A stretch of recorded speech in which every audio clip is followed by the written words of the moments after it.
Welcome back, scholars, to our Digital Academy. I am Professor Spark. Whether we are turning the pages of a timeless novel, our mission remains the same. Will today's sweep us into the concert hall? Let's find out together. Hey everyone, welcome to The Explainer. So today we're diving into a literal masterpiece, Sergei Rachmaninoff's Piano Concerto No. 2.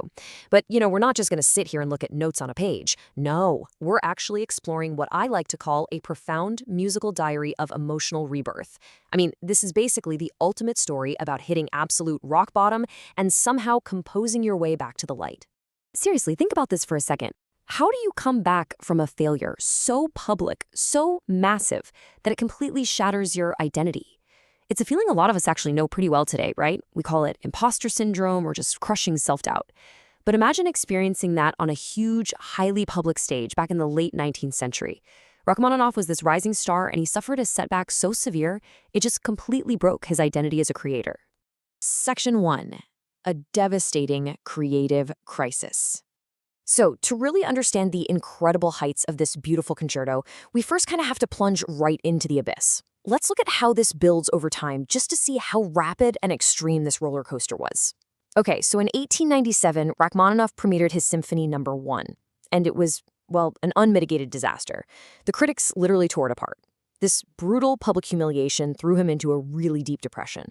Throughout the late 1890s, he suffered from insomnia, self-doubt, and just a total creative block. Like he couldn't compose a single note. But then, in 1900, he tries something new. He seeks out hypnotherapy with a man named Dr. Dahl. And incredibly, within just 1 year, by 1901, he's back on stage premiering a triumphant new concerto. The stakes here were basically his entire life and career. And that turnaround? Absolutely remarkable. But Rachmaninoff's personal despair didn't just exist in a vacuum. The composer and critic Nikolai Metner actually noted that this music evokes a really profound sense of suffering and unrest that is inherently Russian. Rachmaninoff's depression deeply mirrored the broader anxieties of fin de siècle Russia. You had this intense pre-revolutionary tension, a huge clash between tradition and modernity, and just this heavy weight of artistic expectation hanging in the air. Section 2. Hypnotherapy and emotional rebirth. So you're probably wondering, how did he actually break out of this paralysis? Well, the method he used to recover was honestly fascinating. He began seeing Dr. Nikolai Dahl, who used what was a pretty unorthodox but highly effective treatment for the time, daily hypnotherapy. Every day, Dr. Dahl would have Rachmaninoff sit in a darkened room and just repeat positive suggestions over and over again. He'd tell him things like, "You will begin to write your concerto. You will work with great facility. The concerto will be of excellent quality." And day after day, this therapy broke through those psychological walls of his prolonged creative block. It literally rebuilt his shattered confidence. It worked so well, in fact, that Rachmaninoff dedicated the finished concerto to Dr. Dahl in an immense gratitude. Now, as he healed, the music he was writing started to really reflect his new state of mind. Think of it like a musical diary. In this piece, the piano and the orchestra act as true equal partners. They function in total harmony, never in mere competition with each other. And this is incredibly symbolic. It beautifully represents a mind finding peace with its surroundings, integrating the individual self, which is the solo piano, with the massive collective forces of the world, represented by the orchestra. Section 3. The three-movement journey. Okay, let's dive into this and actually look at how this emotional recovery is mapped out in the music itself. The concerto is basically a journey told in 3 distinct steps, beautifully aligning with his psychological transformation from darkness straight back into the light. Step 1 is the moderato, which represents the struggle. Step 2 is the adagio sostenuto, representing a moment of profound peace. And finally, step 3 is the allegro scherzando, which is the ultimate return to joy. Let's look a little closer at that first movement. The moderato opens with these incredibly dramatic, tolling piano chords. They sound almost like funeral bells, summoning someone from the darkness. As the music surges forward in C minor, you hear what critics often describe as sobbing motifs. It's a very visceral, sensory experience of a hero waking up from despair. It's full of this dark, brooding intensity that just slowly builds into a powerful, heroic defiance. And then the storm breaks. We shift into E major for the second movement, the adagio sostenuto. And wow, the contrast is just breathtaking. This movement is filled with pastoral contemplation and just serene beauty. It even opens with these gorgeous string chords that echo Russian Orthodox choral traditions. It's almost as if Rachmaninoff finally found a meditative space, a real sense of transcendence and inner peace after the brutal struggle of that first movement. Actually, this second movement is widely known as the emotional heart of the entire concerto because of its pure romantic tenderness. In fact, its emotional pull is so universal and timeless that it actually crossed over into modern pop culture. If the sweeping, aching melodies of this movement sound familiar to you, it's because they directly inspired Eric Carmen's massive pop hit All by Myself.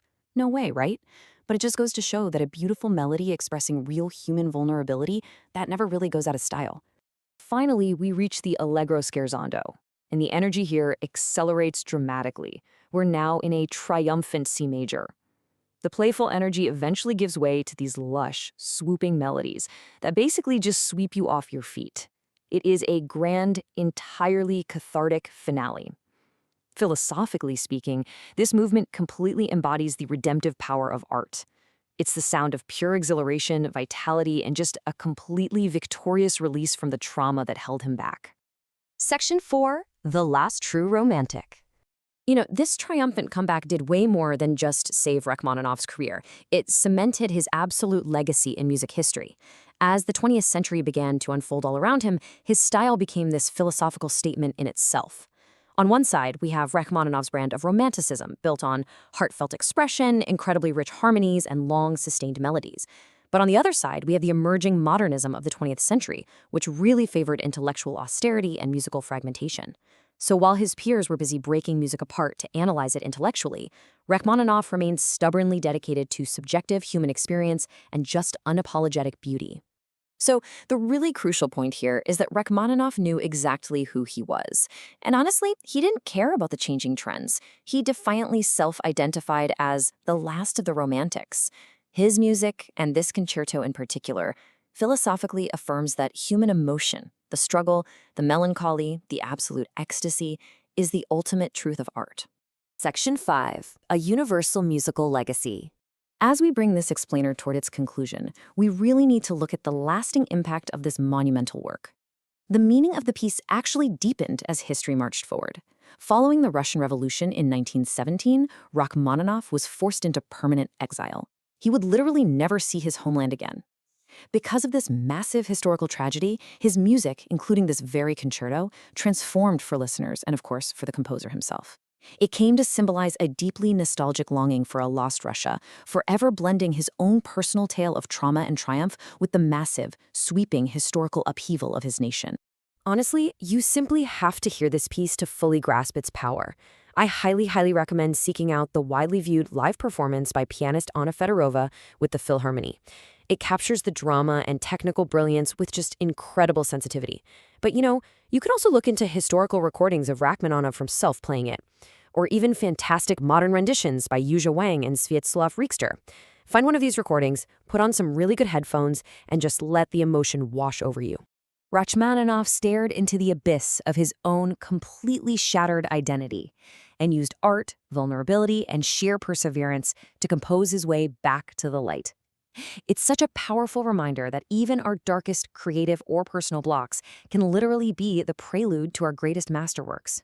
So as you reflect on this incredible journey from despair to joy, I want to leave you with this thought.